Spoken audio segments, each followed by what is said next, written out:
Hi everyone, welcome to my video. So in this video, I will talk about how to translate Fulbright 101. This is my quick guide to help you guys to avoid dead end conversation whenever you talk about Fulbright with non-Fulbrighters. Okay, so let's get started. So recently I come back to Nha Trang and I have to talk with a lot of relatives as well as my parents' friends, and especially my parents. I have to tell them about what I did at Fulbright, I learned, and what's my future plan. So I found it's hard to explain it to them.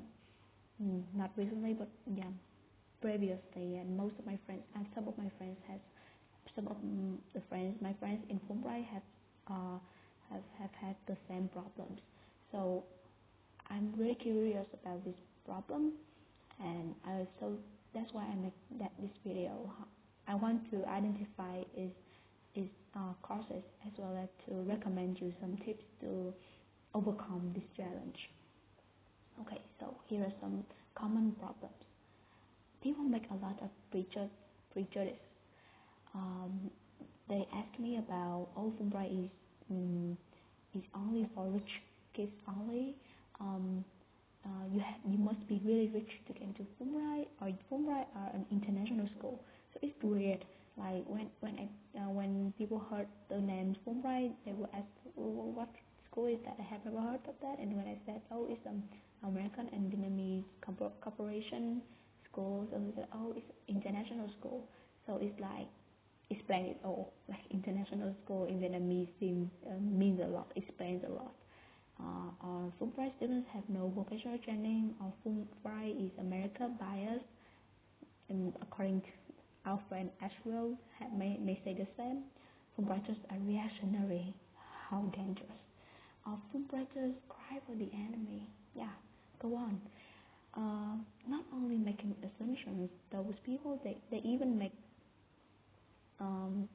annoying questions, and those questions are repeatedly asked.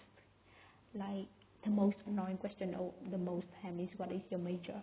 Because at first I tried to explain to them our program, the first core courses, then stream course, and then major, and then capstone project. But even when I explain it all to them, they still don't get it, and they still end up with, what is your major again? So what you're going to do, what job you're going to do to have. And then the second of all is that, what does liberals mean? Khai phóng là cái gì? And then when I try to explain the concept to them, they will ask, so what exactly do you study? Oh my gosh, so it's just frustrating to me. So I just feel like, so what caused such miscommunication, right? I speak Vietnamese, they speak Vietnamese too. What went wrong? It's just really confusing to me until I have we all read Kaplan, right? So Kaplan said that maybe our language has some effects to our way of thinking. So according to his idea, I have two suggested reasons for the miscommunication. First of all, as a bilingual learner, we may have some linguistic barriers comparing to those only speaking Vietnamese speakers. Like there's some words that we get used to use in Vietnamese, in English, but when we translate it to Vietnamese, we don't translate it correctly, which causes them confusion. We don't know any Vietnamese word for the English word. And then since we study at Fulbright, we join in the English teaching and learning program. So which means that we speak English, we talk English, we study English. So it may affect our way of thinking as a bilingual learner or thinker. And so our even our cultural background is mixed with Western, not Vietnamese only culture like them. So which may cause some differences between cultural thought patterns according to Kaplan. The second concept I would like to bring into is speech genres of Bakhtin. So as you know, Bakhtin said that we we ourselves have a lot of genres and we use them a lot during our way our normal conversation. So as oral speech, we maybe consciously change our way of saying, of talking, of communicating according to the environment and situation. Secondly, we we also be unconsciously change them with in the end to invite the our listener to join the conversation more actively and to understand it more. Yeah, so we may unconsciously change into the type or the type that we think that they may be attracted to. So, but what speech genres have to do with those miscommunication? So I think that um, such speech genres suggest the concept of speech genres suggests that we have to switch code when we talk with our parents about Fulbright, when we talk with our relatives about Fulbright. So sometimes even when we talk in Vietnamese, we still have to switch from code to code. So and there's always a shift in the way we talk whenever we are taken out of the right context.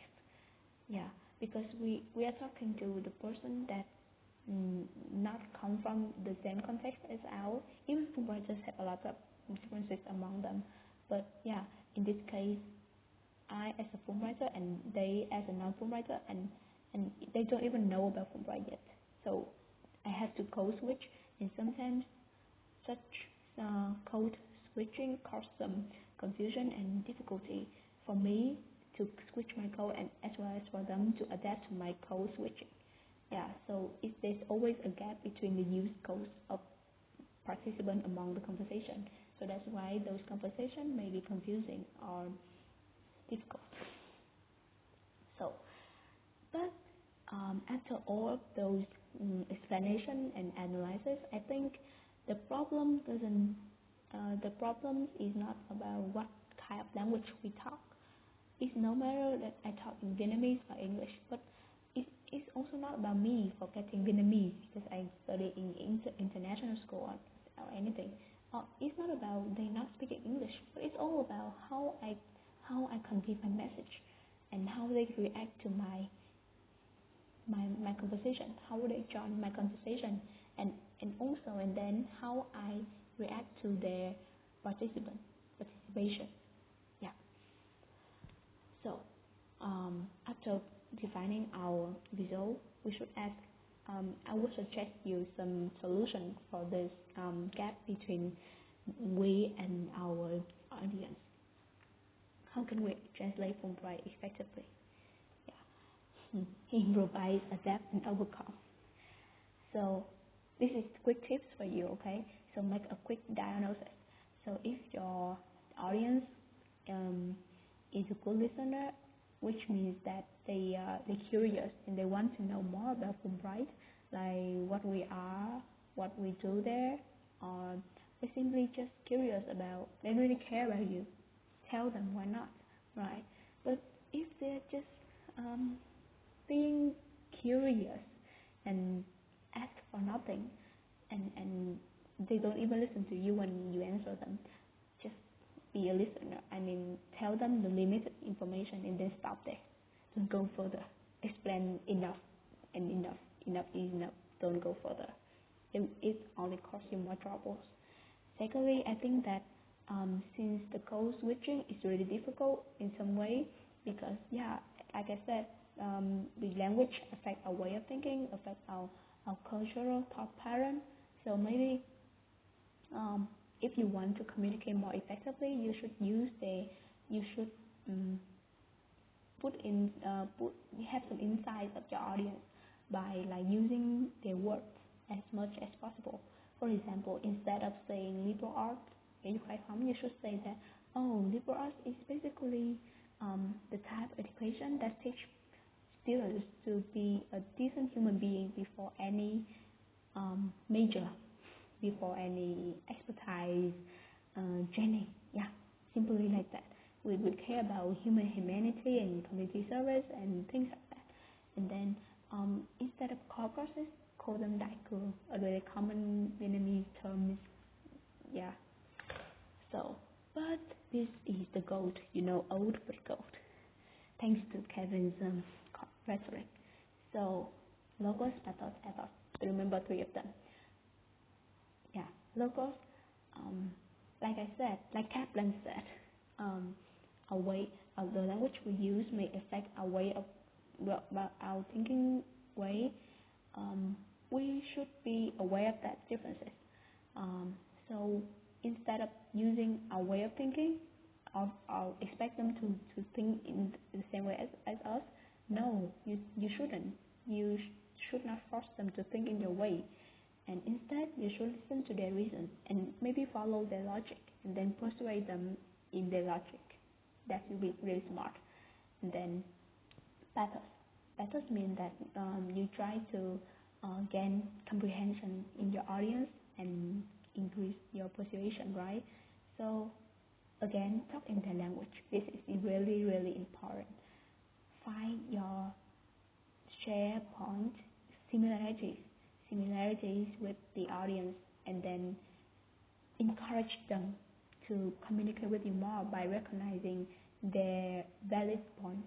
Yeah, sometimes they are, and from that, ask them more about their own experience or their children's experience, and then you can link to your own experience.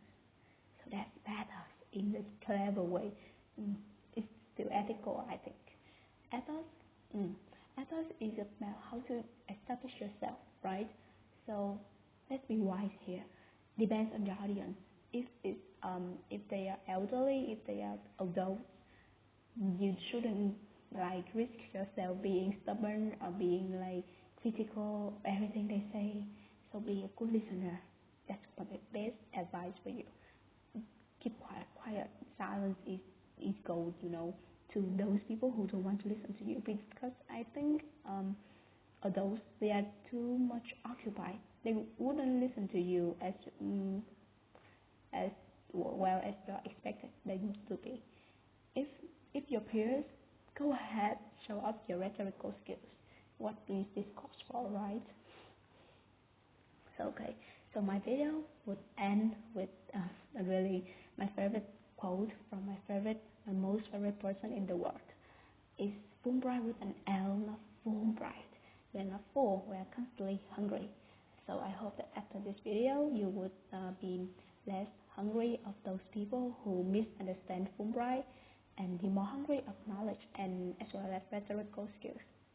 Thank you for listening.